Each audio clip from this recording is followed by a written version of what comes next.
আসসালামু আলাইকুম ওরহমতুল্লাহি ওবারাকাতু। প্রিয় দর্শক, আমি আজকে আপনাদেরকে শুদ্ধভাবে অজু করার নিয়মটি প্র্যাকটিক্যালভাবে দেখিয়ে দেব ইনশাআল্লাহ। দর্শক, আমরা অনেকে অজু করতে পারি কিন্তু শুদ্ধভাবে অজু করতে পারি না, আর শুদ্ধভাবে অজু না করলে নামাজটিও শুদ্ধ হবে না। আর এই প্রসঙ্গে নবীজি সাল্লাল্লাহু আলাইহি সাল্লাম হাদিস শরীফে বলছেন, যে ব্যক্তি শুদ্ধভাবে উত্তম রূপে অজু করে 2 রাকাত নামাজ একাগ্রতার সাথে পড়বে, এক মনে আদায় করবে, ওই ব্যক্তির জন্য জান্নাত ওয়াজিব হয়ে যাবে। সুবহানাল্লাহ, জান্নাত তার জন্য আবশ্যক হয়ে যাবে। কত বড় একটি উত্তম বিষয়। তাহলে দর্শক, চলুন আমরা শুদ্ধভাবে অজু করার নিয়মটি দেখতে থাকি। প্রথমেই অজু করার শুরুতে মিসওয়াক করে নিতে হবে। এমন একটি মিসওয়াক নেবেন, যদি মিসওয়াক না পান তাহলে আপনার ডান হাতের মধ্যম আঙ্গুল দিয়ে আপনি মিসওয়াক করবেন।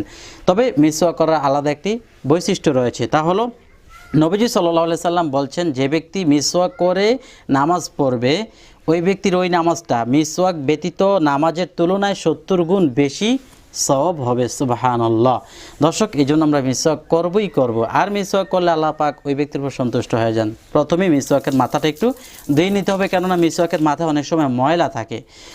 পরে বিসমিল্লাহি আল্লাহুম্মা বারিক লানা ফি বলে মুখের ডান দিকে এরকম 4-5 বার মিসওয়াক করতে হবে, তারপর বাম দিকে, তারপর উপরে নিচে, এইভাবে মুখে মিসওয়াক করা শেষ হলে আমরা মিসওয়াকের মাথাটা ধুয়ে নিব, কারণ এটা মাথায় ময়লা লাগছে।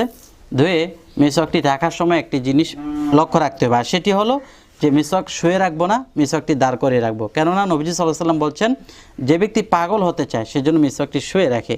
আমরা পাগল হতেও চাই না, মিসওয়াক শুয়েও রাখবো না, মিসওয়াকটি আমি দাঁড় করিয়ে রেখে দিলাম। প্রিয় দর্শক, যখন মিসওয়াক করা শেষ হয়ে যাবে তখন আমরা হাতের ঘড়ি থাকলে খুলে নিব, আংটি থাকলে খুলে নিব, আর যদি আংটি নরম হয় তাহলে নাড়াচাড়া করলেই হয়ে যাবে। তারপর হাতের আস্তিনগুলো, জামাগুলো বটে নিতে হবে।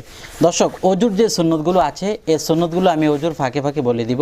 আর যে 4টি ফরজ আছে 4টি ফরজ শুরুতেই বলে নেই, কেননা 4টি ফরজের বিন্দু থেকে বিন্দু যদি বাকি থাকে তাহলে আপনার অজুটি শুদ্ধ হবে না। প্রথম নম্বর ফরজ হলো সমস্ত মুখমণ্ডল ধৌত করতে হবে, চুলের গোড়া হতে থুতনি নিচ পর্যন্ত, এক কানে লতি হইতে আরেক কানে লতি পর্যন্ত সমস্ত মুখমণ্ডল ডলে ঘষে সুন্দরভাবে ধৌত করা ফরজ।